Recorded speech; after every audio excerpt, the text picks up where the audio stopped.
오늘 우리가 읽은 이 예레미야 16장과 앞으로 살펴보게 될 17장, 그러니까 16장과 17장은 예레미야의 12편의 예언, 12편의 설교 가운데 이제 7번째 예언, 7번째 설교입니다. 이 설교는 영적으로 가장 부패했다고 할 수 있는 여호야김 통치 말년, 그러니까 바벨론의 2차 침공이 있기 직전에 선포된 말씀이다라고 이렇게 추정이 되어집니다. 그런데 어쨌든 이 설교의 가장 큰 특징은 하나님께서 예레미야의 행위를 통해서, 예레미야의 삶을 통해서 선포하는 메시지다라는 거예요. 우리가 어제까지 살펴보았던 예레미야의 6번째 설교는 가뭄을 통하여서 선포된 메시지였습니다. 가뭄 속에서, 가뭄을 통하여서 하나님이 자신의 뜻, 자신의 어떠함을 선포한 메시지였다면, 이 7번째 메시지는 예레미야의 행동, 예레미야의 행위, 예레미야의 삶을 통해서 선포된 메시지다라고 할 수 있습니다. 이제 우리가 오늘 방금도 읽었지만 계속 이 7번째 예레미야의 예언, 설교를 통해서 깨닫게 되는 것 중에 하나는 하나님의 사람, 그러니까 하나님과 동행하는 사람의 삶의 고달픔을 좀 보게 돼요. 하나님의 사람에게 하나님과 동행함으로 인하여서 찾아오는 그가 가지고 있는 삶의 힘듦, 고달픔을 좀 보게 되고, 또 하나는 하나님께서 임박한 심판을 앞두고 있는 부패한 세상을 살아가는 하나님의 백성들에게 무엇을 원하는지, 어떤 삶을 원하는지, 하나님의 바람, 하나님이 우리에게 바라시는 것이 무엇인지, 우리가 어떤 삶을 살기를 바라시는지, 그것 또한 드러나게 되는데, 이제 이 7번째 설교를 시작하면서 오늘 본문을 통하여서 하나님은 이 마지막 때를 살아가는, 부패한 세상을 살아가는 하나님의 백성, 하나님과 동행하는 사람에게 어떤 삶을 살기를 요구하시는지 두 가지로 나누어서 살펴보려고 합니다. 그 첫 번째는 하나님의 말씀을 입증하는 삶, 그러한 삶을 살기를 바라신다라는 겁니다. 하나님 없이 사는 삶 참 고달파요. 멋대로 하는 것 같지만 하나님 없이 사는 삶은 진짜 고달픕니다.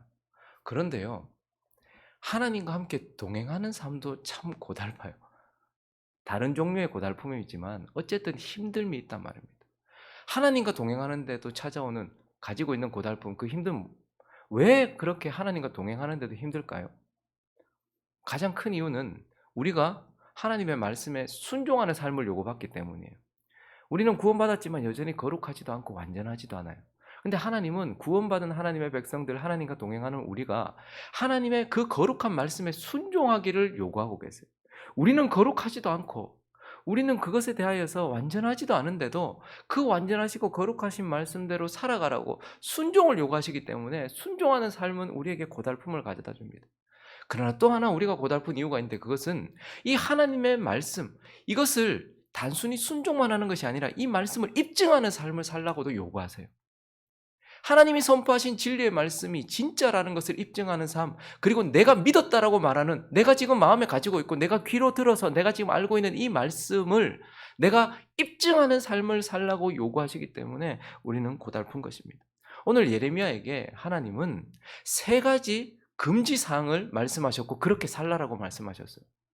세 가지 중에 첫 번째가 무엇이냐 하면 2절을 한번 보실까요? 그에게 이렇게 말씀하셨습니다. 너는 이 땅에서 아내를 맞이하지 말며 자녀를 두지 말라. 저희 사역을 하면 할수록 아내와 자녀가 저에게 얼마나 큰 힘이 되는지 얼마나 큰 힘이 되는지 몰라요. 근데 예레미야한테 아내를 맞이하지 말며 자녀를 두지 말라, 이렇게 말씀을 하셨어요. 이제 그는 그런 삶을 살아야 되는 거예요. 근데 왜 그랬냐? 3절과 4절을 보니까요. 왜 그러냐면 이곳에서 낳은 자녀와 이 땅에서 그들을 해산한 어머니와 그들을 낳은 아버지에 대하여 여호와께서 이와 같이 말씀하시오니 그들은 독한 병으로 죽어도 아무도 슬퍼하지 않을 것이며 묻어주지 않아 지면의 분투와 같을 것이며 칼과 기근에 망하고 그 시체는 공중의 새와 땅의 짐승의 밥이 되리라. 왜 하나님 결혼하지 말라고 말씀하시고 자녀를 두지 말라고 말씀하셨냐면 곧 전쟁이 일어나고 기근과 전염병이 이곳을 창궐히 덮을 것이기 때문이다. 하나님께서 그렇게 말씀하셨고 그 일이 있을 것이기 때문에 하나님은, 그러니 여러분 한번 생각해 보시죠. 곧 임박하게 전쟁이 일어나고 큰 고통이 찾아오는데 결혼해서 그리고 자녀를 낳아서 그 고통을 물려줄 이유가 없잖아요. 그러니까 하나님께서는 결혼하지 말아라. 그리고 자녀 생산하지 말아라. 이렇게 말씀하신 거예요. 그리고 두 번째 하나님께서 주신 지침이 금지 사항이 있었는데 5절을 보시면요. 또 뭐라고 예레미야에게 말씀하셨냐면 여호와께서 이와 같이 말씀하시되 초상집에 들어가지 말아라. 이렇게 말씀하셨어요. 어느 문화권이든 장례를 치른다는 것에 제외가 되거나 혹은 그것에 자기를 이게 열애로 둔다는 건 이건 사회생활을 거의 하지 않는다는 의미죠. 그리고 장례, 그러니까 기쁜 일에는 혹 빠질 수 있어도 장례, 그 인생의 이 땅에서의 마지막을 함께 해주고 함께 울어주고 하는 것, 그것을 금지하면서 초상집에 가지 말라. 이 말은 정말 힘든 거예요. 목회자잖아요, 예레미야가. 근데 초상집에 가지 말래요. 근데 그 이유가 뭐예요? 가서 통곡하지 말며 그들을 위하여 애곡하지도 말고 내가 이 백성에게 나의 평강을 빼앗으며 인자와 사랑을 제함이라. 여호와의 말씀이니라. 왜 초상집에 가지 말라고 했느냐? 하나님께서 그들에게 사랑과 인자를 제하셨기 때문에 하나님이 그들을 위로하시지 않는다라고 말하고 그들의 죽음, 이제 그들의 죽음은 성도의 죽음이라기보다는 하나님의 징벌적인, 징계적인, 심판적인 죽음이라는 거예요. 하나님의 심판의 요소가 거기 들어가 있다는 거예요. 그리고 앞으로 전쟁 때문에 장례를 치를 만큼 너무 많이 죽는데요. 어떻게 장례에 다 참석하겠어요? 이제 앞으로 계속해서 죽을 거다, 사람들이. 그래서 이게 감당이 안 될 만큼 온 전신에 전부 다 장례일 건데, 그러니 장례에 참석하지 말아라. 하나님 이렇게 말씀하셨던 겁니다. 왜? 내가 이제 그들을 위로하지 않는다.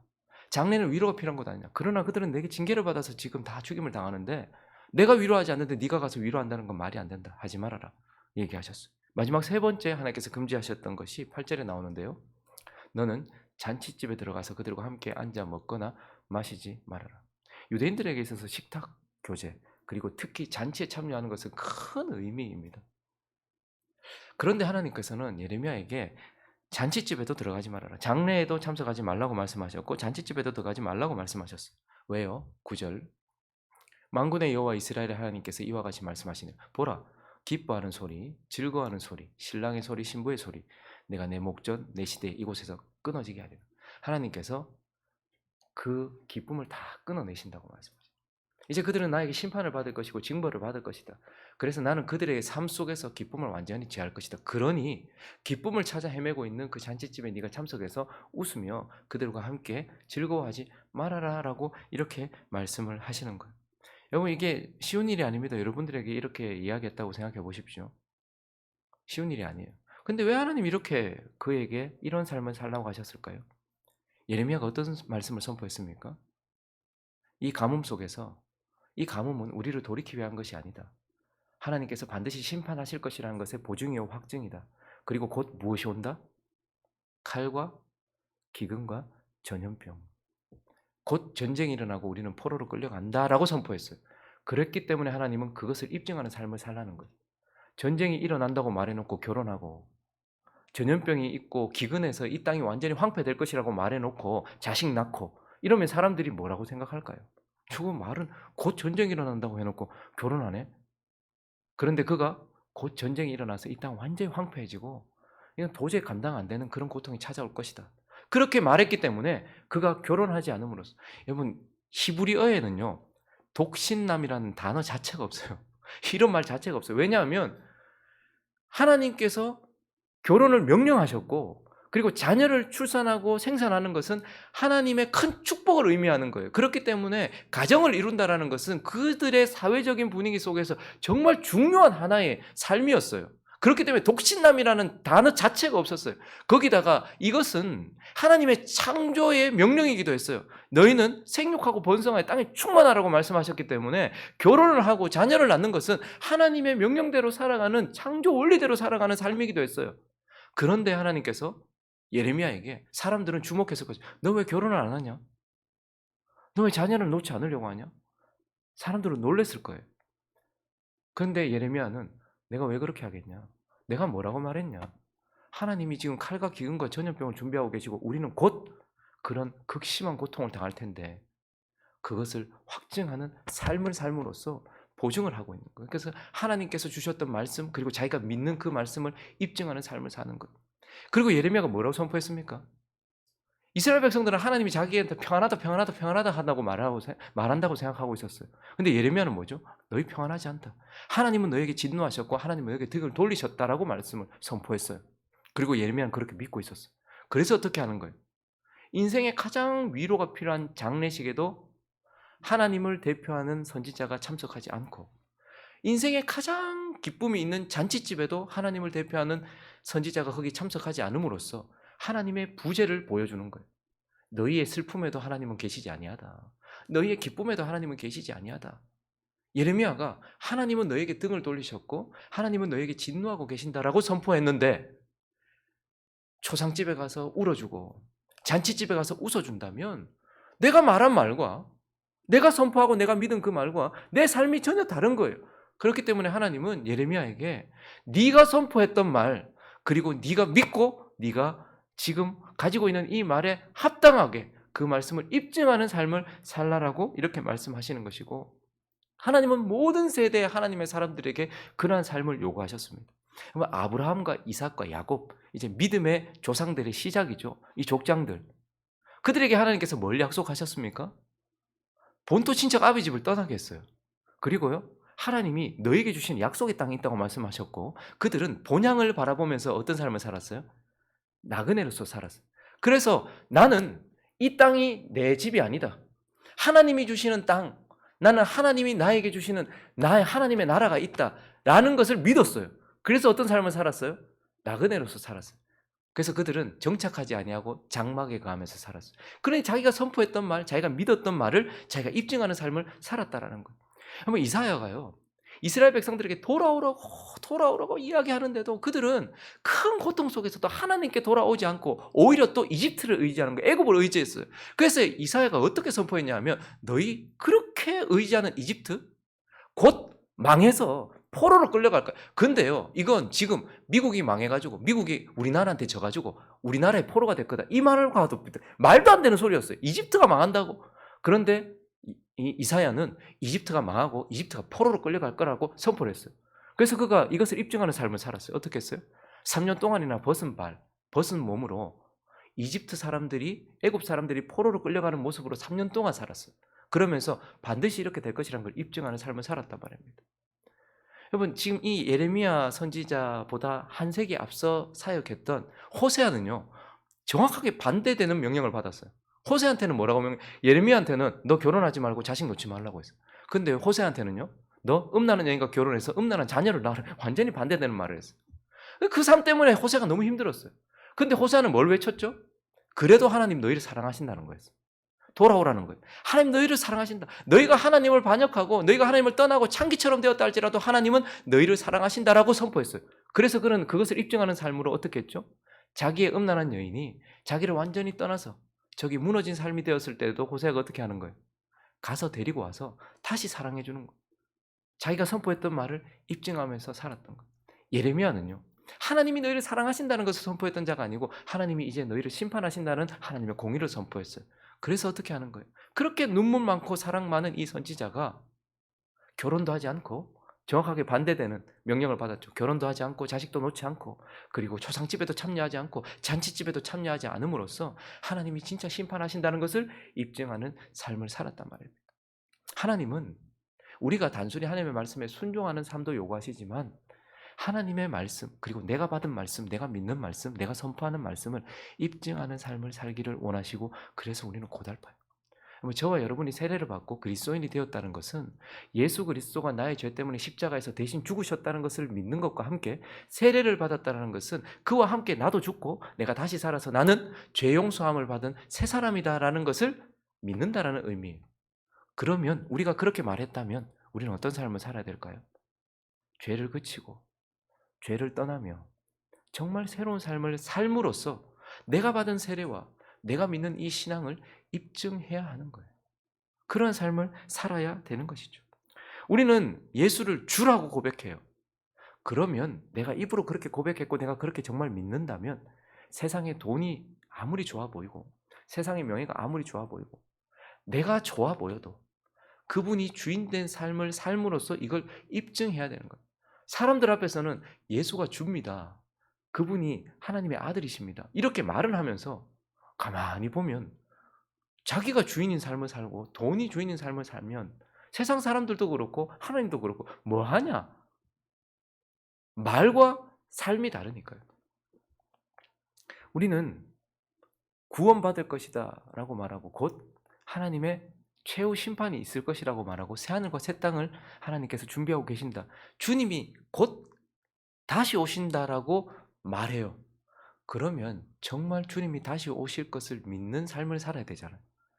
이 땅이 전부인 것처럼 살아가지 않아야 되고 정말 주님이 오실 것, 그리고 마지막 최후 심판이 있을 것이다. 믿지 않는 자들만이 아니고 성전에서부터 우리도 하나님의 심판대 앞에 설 것이라서 우리가 하나님을 믿고 난 이후에 아들로서 어떻게 살았는지도 심판받을 것이다 라는 것을 말한다면 그것을 준비하는 삶을 살아야 한다는 것이고 그것을 입증하는 삶을 살아야 한다는 것이죠. 그래서 하나님은 오늘 이 말씀을 통해서 내가 너에게 원하는 것은 너희가 나의 진리의 말씀을 입증하는 삶, 네가 믿었다라고 말하고 네가 입으로 말하고 있는 그 진리를 입증하는 삶을 살라라고 우리에게 말씀을 하고 계시고 그것을 바라고 계신다라는 겁니다. 그리고 또 본문을 통하여 한 가지 더 깨닫게 되는 것은 하나님은 하나님의 마음을 알아가는 삶을 살기를 바라신다라는 거예요. 하나님의 마음을 알아가는 삶. 예레미야는 공동체에서 완전히 고립된 삶을 살았어요. 이게 사회적 단절이죠. 결혼도 하지 않았어요. 그러니까 가족도 없어요. 자녀도 없어요. 미래도 없어요. 잔치집에도 참여하지 않고 그리고 초상집에도 참여하지 않아요. 그러면 어떻게 될까요? 자연스럽게 사람들은 자신들의 삶 속에서 예레미야를 지웁니다. 여러분도 한번 생각해 보세요. 여러분들이 자녀들을 결혼시키고 또 여러분들이 그렇게 마음을 들였던 분이 내가 힘들고 어려울 때 위로도 하지 않고 내가 기쁘고 즐거울 때 같이 웃어주지도 않고 그렇게 사회적으로 단절된 삶을 산다면 여러분들은 어떻겠어요? 이 사람하고 나는 이제 관계를 단절해야 돼. 그래서 자연스럽게 예레미야는 그들에게서 지워졌을 것입니다. 근데 그것을 통해서 예레미야는 무엇을 깨달았을까요? 하나님을 자신의 삶 속에서 지워버린 이들의 모습을 자신이 실제로 경험하면서 하나님의 백성들로부터 철저하게 고립되고 제외되고 외면돼 버린 하나님의 마음을 알게 되는 거예요. 이들이 기뻐도 기쁨을 주시는 하나님께 감사할 줄 모르고 하나님과 함께 할 줄 모르며 이들이 슬퍼도 하나님께 위로를 얻지도 아니하며 하나님과 함께 하지도 않으려고 하는 철저하게 자기 백성으로부터 제외돼 버린 하나님의 마음을 그때 예레미야는 알게 되는 거예요. 얼마나 외로우신지 그리고 얼마나 고통스러우신지를 예레미야가 알게 되는 것이죠. 이렇게 삶으로 인하여서. 그리고 오늘 여러분 이 질문을 받았을 때 정말 너무나도 황당하지 않았겠습니까? 10절을 한번 볼까요? 10절이 있습니다. 시작. 네가 이 모든 말로 백성에게 말할 때에 그들이 네게 묻기를 여호와께서 우리에게 이 모든 큰 재앙을 선포하시면 어찌 됨이며 우리의 죄악은 무엇이며 우리가 우리 하나님 여호와께 범죄한 죄는 무엇이냐? 여러분 지금 이 질문이 지금 할 질문입니까? 얼마나 하나님의 말씀을 귓등으로 들었으면 예레미야가 자기의 삶을 통해서 메시지를 선포했잖아요. 결혼도 하지 않고 자녀도 출산하지 않고 장례식에도 잔치집에도 참여하지 않고 그러니까 사람들이 희한하다 자 왜 저러노? 자꾸 선지자를 하면서 자꾸 이상한 행동만 하니까요. 그러니까 그때 또 묻는 거예요. 너 왜 그러는데? 그들이 네게 물을 거다. 그러면 똑같이 얘기해야 돼요. 여호와께서 우리에게 그들이 묻는 질문을 한번 보세요. 왜 우리한테 재앙이 오는데? 내가 뭘 잘못했는데? 내가 하나님 앞에 뭘 잘못했는데? 이렇게 묻는 거예요. 지금 예레미야가 40년을 너희는 하나님께 반역했다. 우상 숭배를 하고 있다. 너희는 잘못된 예배를 드리고 있다. 계속 얘기하는데도 한 번도 마음으로 들어본 적이 없는 거예요. 근데 하나님 또 어떻게 하시는 거예요? 너희가 우상을 섬겨서 그래. 너희가 하나님을 떠나서 그래라고 또다시 반복해서 말하고 있는 거예요. 그러면 사람이 무시를 당할 때 제일 힘들어요.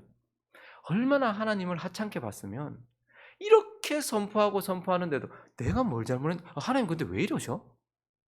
하나님이 그만큼 나 너희 심판할 거야. 가뭄을 통해서도 말씀하시고 계속 말씀하시는데 가만히 있다가 갑자기 뭔가 충격을 받 하나님 왜 이러셔? 그 순간 예레미야는 이 대답을 하면서 하나님이 참 하나님의 백성들에게 정말 비천한 취급을 받으시는구나. 그런 취급을 받으시는 하나님에 대하여 알게 되었을 거예요. 그래서 하나님은 어쨌든 우리에게 주어진 삶 속에서 지금 하나님의 마음이 어떤지를, 하나님이 어떠신지를 알아가는 삶을 살게 하시고 하나님은 그것을 원하신다는 거예요. 그래서 가만히 보면 하나님이 사랑했던 사람들은요, 편안한 삶을 살았던 것이 아니라 하나님의 마음을 알아가는 삶을 살았어요. 믿음의 조상이라고 하는 그 아브라함 때 하나님은 아브라함에게 아들을 바치게 했어요. 그래서 아브라함은 뭘 알았을까요? 자신이 가장 사랑하는 독생자를 바치는, 독생자를 죽음의 자리에 제단에 내어놓는 아버지의 마음을 아브라함은 알아요. 그리고 그의 아들 이삭은요, 자신의 생명을 내어놓는 예수 그리스도의 마음을 알아요. 아버지에게 자신의 생명을 맡겨놓고 가만히 순한 양처럼 자신의 생명을 내어놓았던 이삭은 우리를 위하여 자신의 생명을 아버지에게 내려놓으셨던 예수 그리스도의 마음을 알아요. 기름 부음을 받았어요. 근데 계속 고난당하고, 왕으로 기름 부음을 받았지만 자기 백성들에게 계속 거절을 당해서 결국은 3번의 기름 부음을 통하여서 왕이 되는, 하나님께서 사무엘을 통해서 기름을 부었지만 그는 왕으로 인정받지 못했어요. 그리고 아둘람 굴에서 그들을, 그리고 유다인들 그들에게 기름 부음을 받아서 유다의 왕이 되었다가 나중에 이제 전체 왕이 되는, 그런데도 계속 백성들에게, 자식에게 그 거절을 당하고 수모를 당하는 다윗은 기름 부음 받은 왕이지만 우리에게 거절당하시는 왕 예수 그리스도의 마음을 알았고, 다윗의 그 시편은 십자가에서 고난받으신 예수 그리스도의 그 고통을 고스란히 재현해내고 있잖아요. 그래서 고난받으시는 왕 예수 그리스도의 마음을 그는 알았어요. 그래서 하나님은 우리의 삶을 통해서 편안을 주시기보다는 하나님의 마음이 어떠하신지, 하나님이 어떠하신지를 알게 하시고 결국 우리에게 바라시는 것은 하나님을 알아가는 삶, 하나님의 특별히 마음을 아는 삶, 그것을 바라신다라는 것을 오늘 이 본문을 통해서 우리에게 말씀하시는 것입니다. 말씀을 정리하겠습니다. 하나님과 동행하고 하나님께서 사랑하셔서 하나님과 함께하는 사람의 삶, 참 고달픕니다. 힘들어요. 쉽지 않습니다. 그런데요, 가만히 생각해 보면 참 가치 있는 삶이에요. 왜냐하면 진리이신 그분의 말씀을 입증하는 삶만큼 가치 있는 삶이 어디 있겠습니까? 나를 입증해내고 세상이 무엇인가 가치 있는 것을 입증해내는 것도 가치 있는 삶일 수 있겠고 의미 있는 삶일 수 있겠지만, 우리는 하나님의 그 진리의 말씀과 그 하나님의 그 아름다우심, 그 하나님의 말씀을 입증하는 삶, 내가 믿은 이 진리, 내게 영원한 생명을 주신 이 진리를 입증하는 삶, 이게 얼마나 가치 있는 삶이겠어요. 고달피곤하지만 가만히 생각해 보면 가장 가치 있는 인생이에요. 그리고요, 다 잃어버린 것 같아요.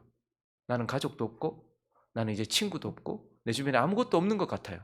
그리스도인으로 살아간다는 것은 어떻게 보면 사회적 고립이에요. 그리고 말씀대로 살아간다는 것은 어떻게 보면 힘든 삶입니다. 그러나 가만히 생각해 보면 그렇기 때문에 예레미야는 온전히 하나님만 얻었어요. 하나님의 마음도 얻었고 하나님과 깊은 교제를 하게 되는 것이죠. 그래서 다른 것 잃어버렸지만 그러나 하나님을 얻었어요. 가장 귀한 것, 가치 있는 것을 그가 가장 많이 누리게 되었다는 것을 보게 됩니다. 편안한 삶이 아니라 가치 있는 삶을 위하여서, 그리고 내가 원하는 삶이 아니라 하나님이 원하시는 삶을 위하여 살아가는 저와 여러분 되시기를, 그래서 이번 한 주도 그렇게 아름다운 삶을 살아가시기를 예수 그리스도의 이름으로 축원합니다.